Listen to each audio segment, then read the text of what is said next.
This winter, we are doing budget-friendly DIY Christmas holiday decor. The first one on our list is salt dough garland. So you could really do this with primarily things that you find around your house. As long as you have salt and flour and access to water, you are able to make this project. We'll start with the salt dough recipe that I used in the description below.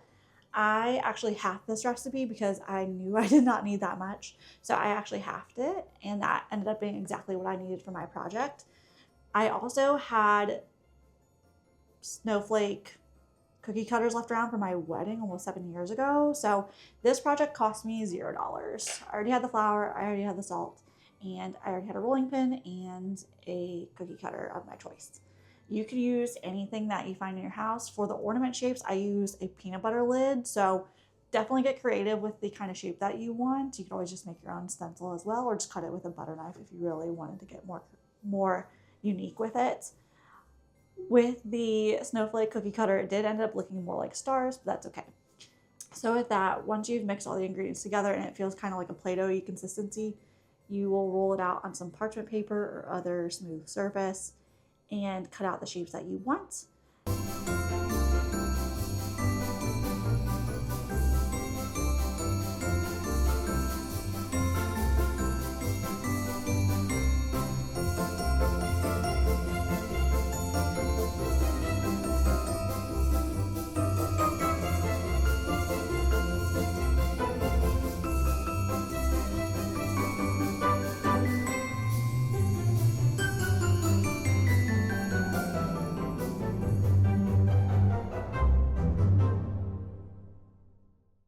The baking instructions were a little bit vague, but you want them to be dry. So I baked mine for about an hour at 220 degrees Fahrenheit.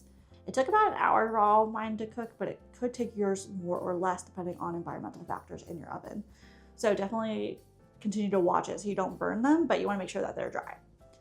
Once they were dry, we were able to paint them our colors of choice. I chose white because I was making snowflakes, and I thought it would be more neutral to go with our other decor items. So I painted all of the snowflakes white.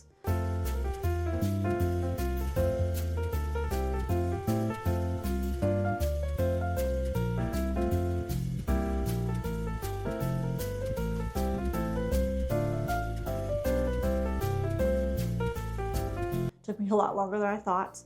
Also, during the baking process, I forgot to mention, you're going to want to poke a hole to string the garland along, or if you're making an ornament, to put some kind of thread through for it to be hung up. So I used a darning needle for mine, which I used from my crochet kit because I thought that might be the right size for the small shape that I was creating. But you may want to use something bigger. I used a straw for the ornament shape just because those are a bit bigger and need a little bit more of a size to hang up. But definitely think about what you have and what you're making and consider accordingly. I definitely could have made the holes bigger for the garland. Probably could have cut out the whole middle section and it would have been fine. So using a straw on this probably would have worked, but go with your best gut because a lot of the holes closed up during the baking process or during the painting process. So my extra ones that I have kept to the side to decorate our tree with are going to need to be drilled with a drill bit in order to actually be hung up. So something to consider as you are going through this process and before you put them in the oven.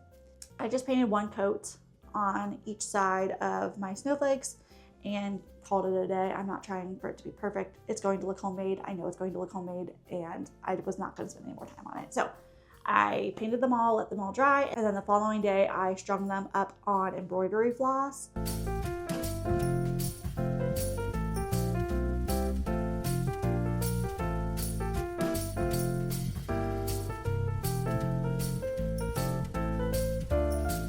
Probably not the best choice, but it did work out in this situation. It was strong enough to hold the small shapes and how many I put on there.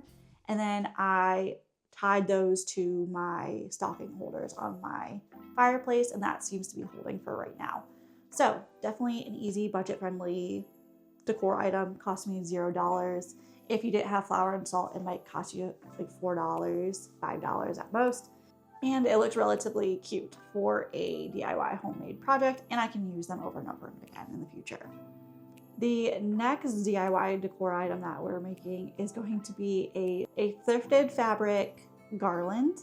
So I thrifted all kinds of fabrics in different shades and colors on a specific theme for Christmas, and I cut them into 9-inch strips.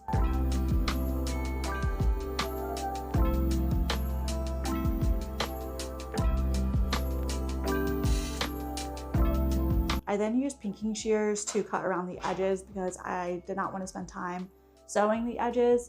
For this project, I spent about $2 on all of these fabrics from the thrift store. And that's only because they were like 1 or 2 napkins a piece. They weren't very crazy expensive. They were like 25 to 75 cents a piece. With that, I already had the pinking shears and I have a sewing machine. You don't need to use a sewing machine to do this. I've seen other people use hot glue. You could hand sew it if you want. There's a bunch of different ways that you could fasten the fabrics together to create the garland. I am going to be using a sewing machine today just because I think it'll be fastest, and I don't have any hot glue at the moment. Otherwise, I might use hot glue, but I think a sewing machine might make it last longer. But I did do pinking shears all around the edges, so that way I did not have to spend time sewing around all the edges because I thought that would take way too long for a project that's supposed to be quick, easy, and cheap essentially. So I cut them all into strips, and now today we are going to sew them together.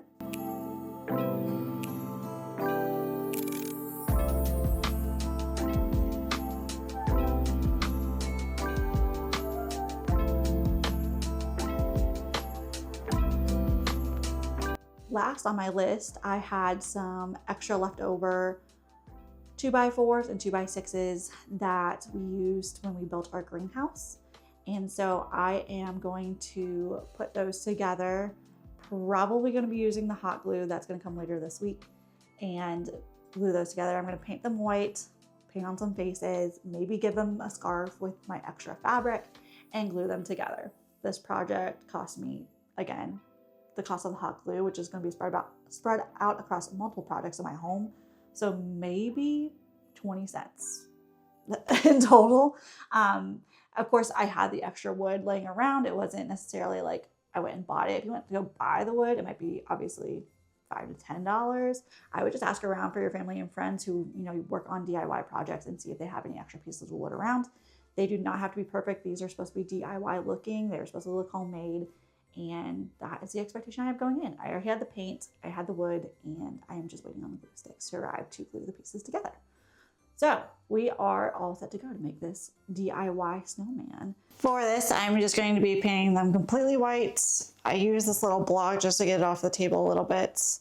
I just used an old Amazon box because it's how I do it around here.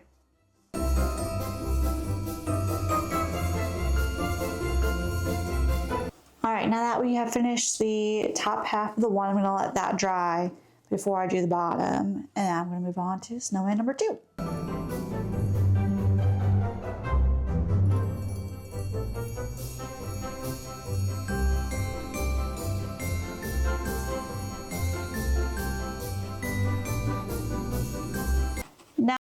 Them both a little bit more time to dry. We are going to work on doing the eyes and the buttons. I'm going to be using the matte puffy paint to put these on, and then we will go about finding orange for the nose.